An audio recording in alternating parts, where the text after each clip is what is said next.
جب پیکا کے خلاف ہم اسی جگہ تھوڑی دور آگے جو ہے وہ کھڑے احتجاج کر رہے تھے اور اس وقت ہمارے ساتھ پی ایم ایل این بھی بیٹھی تھی، شہباز شریف صاحب بھی آئے تھے، مولانا فضل الرحمان صاحب بھی آئے تھے، سب آئے تھے، لیکن ایگزیکٹلی اس کے بعد جب وہ سرکار بدلی، یہ سرکار آئی تو اسی انٹینشن کے ساتھ آئی جس طرح سے باقی جو حکومتیں جب آتی ہیں اور ان کی جو خواہشیں ہوتی ہیں اس کے اوپر عمل درآمد کرنے کے لیے 2016 میں یہ قانون بنائے گئے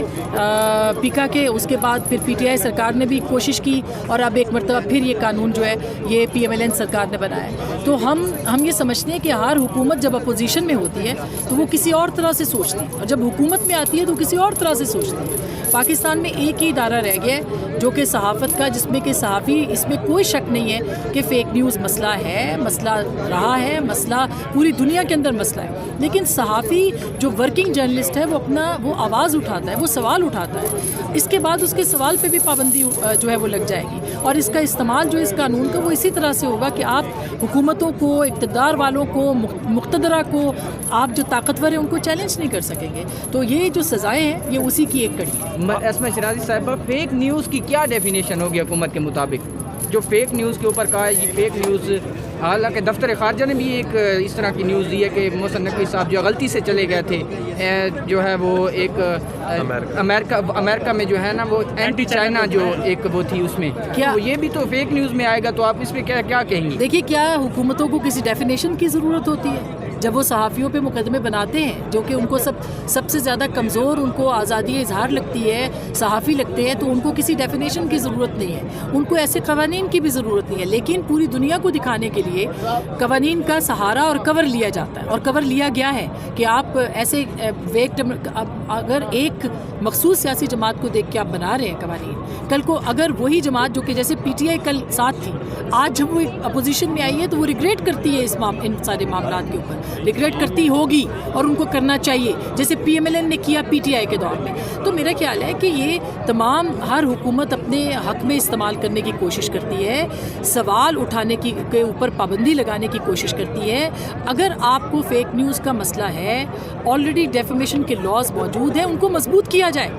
آپ سزائیں، پوری دنیا کے اندر سزائیں جو ہیں، اس کا مطلب یہ ہے کہ آپ ڈرا رہے ہیں۔ جرمانہ ایک میرے جیسا، آپ جیسا صحافی چلے ہم تو دے دیں، مگر جو ہمارے سوشل میڈیا کے اوپر کام کرنے والے لوگ ہیں، یوٹیوب چینلز چلا رہے ہیں، کیا وہ اتنے توانا ہیں فائنینشلی کہ وہ 20 لاکھ 30 لاکھ جرمانے دے سکیں گے؟ آسما صاحبہ، یہ بتائیے گا کہ یہ صرف محض ایک جماعت کو پس پردہ کرنے کے لیے 26ویں آئینی ترمیم کی گئی، آئینی بینچ بنایا گیا، نئے ججز لائے گئے، عمران خان تو وہیں سٹینڈ کر رہا ہے، مذاکرات سے انکار کر دیا، کہا عدالتوں کے ذریعے ہوں گا، بانی پی ٹی آئی، آپ بھی ٹی وی پہ بانی پی ٹی آئی کا نام لیتی ہیں، لیکن آپ اپنے یوٹیوب پہ عمران خان کا نام لے سکتی ہیں۔ کیا یہ سب کچھ عمران خان کے لیے ہو رہا ہے؟ نہیں، ہم تو عمران خان صاحب کا پہلے دن سے میں نے اس پہ کالم بھی لکھا تھا اور میں ہمیشہ ان کا نام لیتی رہی ہوں، باوجود اس کے کہ جو مرضی ہو، اور کوئی کسی کے نام چلانے سے کوئی مائنس نہیں ہو جاتا۔ عمران خان صاحب کا نام نہ لینے سے کوئی وہ مائنس نہیں ہو گئے، یہ سمجھنا پڑے گا آپ کو۔ لیکن اس کے ساتھ ساتھ دیکھیے، جیسے پہلے میں نے کہا کہ حکومتوں کی خواہش ہوتی ہے کہ وہ اپنے اپوزیشن کو دیکھ کے قوانین بناتے ہیں۔ اگر وہ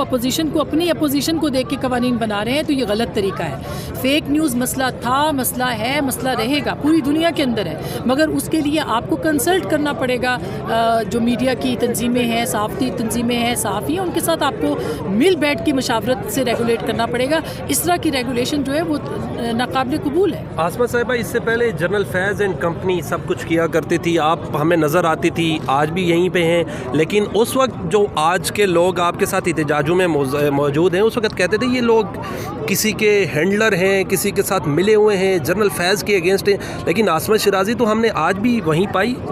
جی، میرا خیال ہے کہ یہی سب سے بڑی غلطی ہے، اور عابد آپ سب لوگ تو ہمارے ساتھ رہے ہو، ہم جنرل مشرف کے زمانے میں بھی کھڑے تھے، ہم پیکا کے پہلے قانون کے خلاف بھی بولے تھے، ہم پی ٹی آئی کے دور میں بھی کھڑے رہے، ہم آج بھی کھڑے ہیں، اور ہمارا جو ہم یہ سمجھتے ہیں کہ یہ آزادی اظہار جو ہے اس کے اوپر پابندیاں نہیں لگنی چاہیے، اس کے اوپر قدغنیں نہیں لگنی چاہیے۔ یہ جس طرح سے عدالتوں کو دبایا گیا ہے، جس طرح سے جمہوریت کو دبایا گیا ہے، جس طرح سے آئین کا